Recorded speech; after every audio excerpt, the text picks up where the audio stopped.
Bismillah wa bihamdih. Assalamualaikum warahmatullahi wabarakatuh. Waalaikumsalam. Alhamdulillah wassalatu wassalamu ala rasulillah Sayyidina Muhammad ibni Abdullah. La hawla wa la quwwata illa billah. Rabbi syrah li sadri wa yassir li amri wa hlul 'uqdatam min lisani yafqahu qawli. Allahumma aslih ummata Muhammadin sallallahu alaihi wasallam wa farrij an ummati Muhammadin sallallahu alaihi wasallam warham ummata Muhammadin sallallahu alaihi wasallam wanshur wahfadz wa aidin ahdatal wadan fil alamin bihaqqi Muhammadin sallallahu alaihi wasallam. Amma ba'du.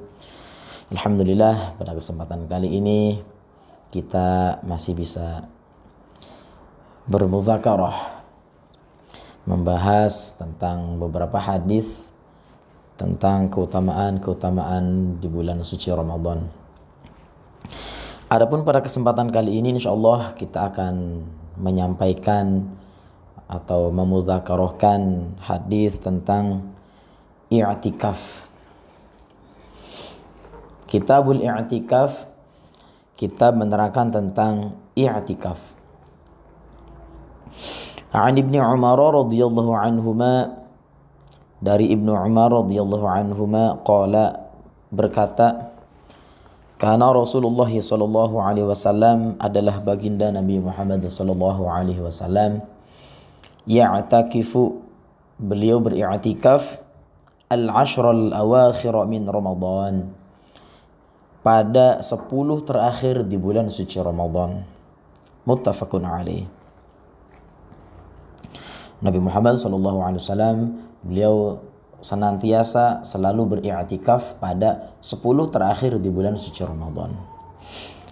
Wa an Aisyah radhiyallahu anha, dari Siti Aisyah radhiyallahu anha, anna Nabiyya sallallahu alaihi wasallam, sesungguhnya Nabi Muhammad sallallahu alaihi wasallam, kana ya'takifu, beliau selalu beri'tikaf, al-ashral awakhir min Ramadan, pada 10 terakhir di bulan suci Ramadan.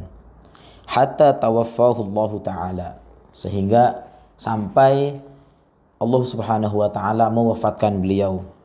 Thumma atakafa azwajuhu ba'dahu, kemudian beri'tikaf oleh istri-istri Rasul ba'dahu, setelah kewafatan Nabi Muhammad sallallahu alaihi wasallam. Jadi di hadis ini juga menerangkan bahwa Nabi Muhammad SAW senantiasa beri'tikaf pada 10 terakhir di bulan suci Ramadan, ya, sampai beliau wafat.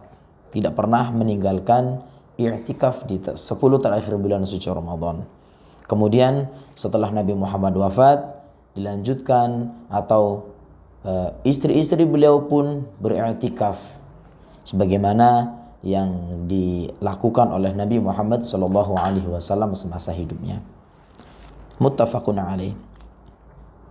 Wa an Abi Hurairah radhiyallahu anhu qala, dari Abu Hurairah radhiyallahu anhu qala, berkata, kana Nabi sallallahu alaihi wasallam, adalah baginda Nabi Muhammad sallallahu alaihi wa alihi wa sahbihi wasallam, ya'takifu fi kulli Ramadan, Nabi Muhammad beri'tikaf pada tiap-tiap Ramadan, asyrata ayyamin, yaitu 10 hari.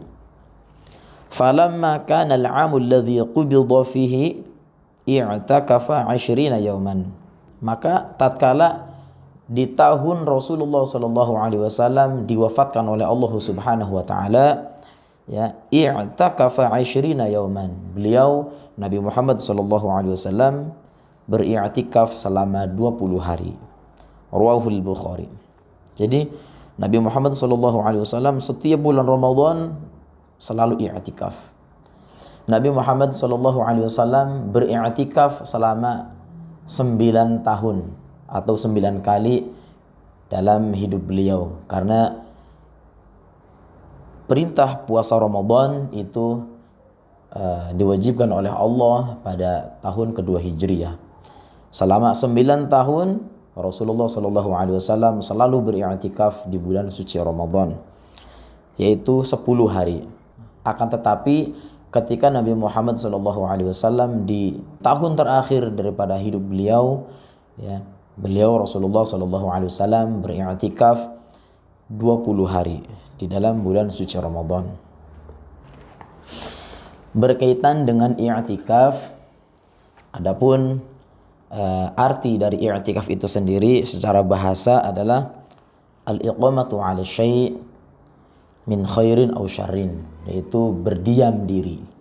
Berdiam diri baik itu di tempat yang baik ataupun tempat yang kurang baik. Kalau berdiam diri secara bahasa itu adalah i'tikaf. Akan tetapi i'tikaf secara syariat, secara hukum fiqih, maka i'tikaf itu adalah iqamatun bi masjidin bi sifatin makhsusatin, yaitu kita berdiam diri di dalam masjid dengan sifat yang khusus. Artinya beriktikaf, berdiam diri di dalam masjid dalam rangka beribadah kepada Allah Subhanahu wa taala. Berdiam diri mengerjakan kegiatan ibadah di dalam masjid dalam rangka mencari ridha Allah Subhanahu wa taala. Adapun i'tikaf itu sendiri adalah ibadah yang disunahkan, ya. Sunnatun muakkadatun, sunnah yang sangat dianjurkan.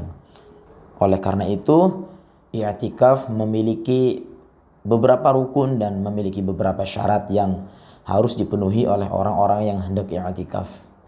Adapun tata cara kita beriktikaf di dalam masjid yang termasuk rukun yang pertama adalah kita berniat.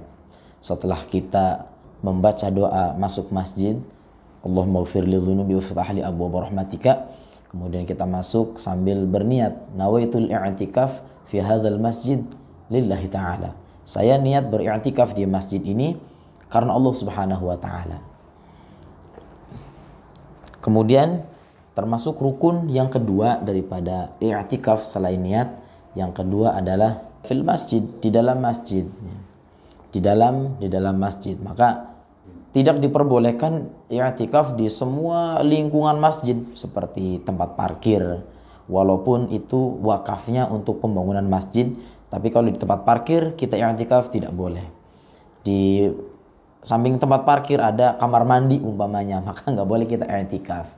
Yang dimaksud i'tikaf di sini adalah di dalam masjid yang murni, benar-benar masjid untuk ibadah.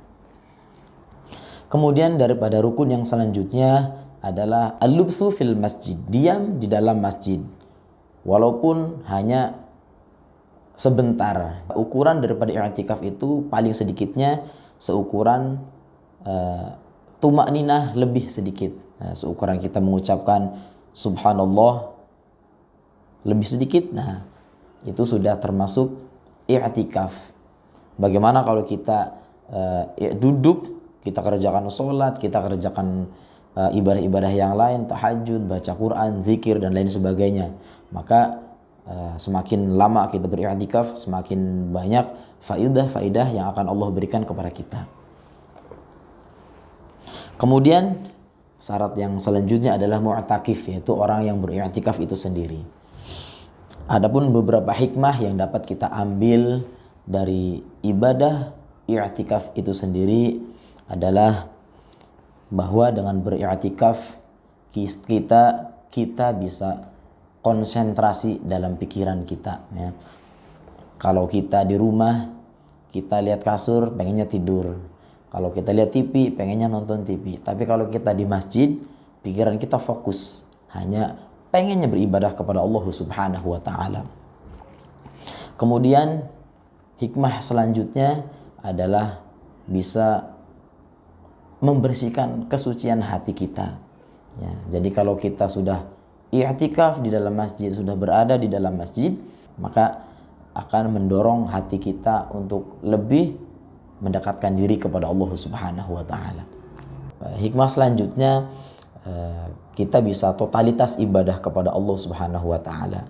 Jadi ketika kita sudah di dalam masjid, maka udah kita fokuskan hati kita hanya untuk beribadah kepada Allah Subhanahu wa taala. Dan hikmah yang terakhir, bahwa kita secara tidak langsung sudah menyiapkan diri untuk menyambut datangnya malam Lailatul Qadar, ya. Maka kita dianjurkan beriktikaf di 10 terakhir bulan suci Ramadan sebagaimana yang dilakukan oleh Nabi besar Muhammad sallallahu alaihi wasallam dalam rangka menghidupkan di 10 hari terakhir di bulan suci Ramadan agar kita bisa mendapatkan menjumpai malam Lailatul Qadar, terutama sekali dianjurkan pada malam-malam yang ganjil di 10 terakhir di bulan suci Ramadan. Demikian yang dapat saya sampaikan. Mudah-mudahan Allah Subhanahu wa taala berikan kita taufik, hidayah dan inayahnya sehingga kita diberikan rezeki oleh Allah Subhanahu wa taala dapat menghidupkan malam-malam terakhir di bulan suci Ramadan dengan harapan mudah-mudahan kita bisa menjumpai malam kemuliaan yang lebih baik daripada malam 1000 bulan. Lebih kurangnya mohon maaf, wallahul muwaffiq wal hadi ila sabili rasyad. Wassalamualaikum warahmatullahi wabarakatuh.